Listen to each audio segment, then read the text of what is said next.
righteousness is not something that you earn. It is not something that you work for. Righteousness is something that you receive. And you receive righteousness by believing. The Apostle Paul in the book of Corinthians, he tells us that God made him who knew no sin to be sin for us, in order that through him we might become the righteousness of God.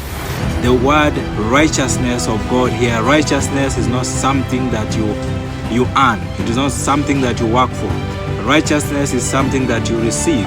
And you receive righteousness by believing. Look at an example of Abraham. Abraham believed God, and God credited to his account as righteousness. And Abraham did not just receive righteousness. On top of that, Abraham also received an inheritance. So when we believe, we put our trust in God, we receive righteousness, and everything else is added as a result of us being right with God. So righteousness, we receive righteousness, and the promises of God also accompany us. And those who believe are called the children of Abraham. He knew no sin. The word knew that Christ never sinned. He had no experience. He had never committed any act of sin. Why?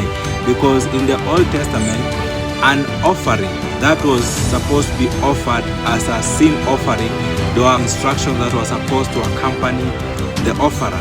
And that is, first, the sacrifice or the offering, the animal that was to be offered had to be perfect without any blemishes. And that is the case we see with Jesus. Jesus had never committed any sin. Jesus was perfect.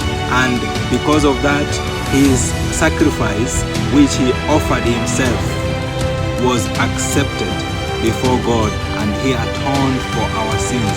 And through that act, we receive access into the presence of God.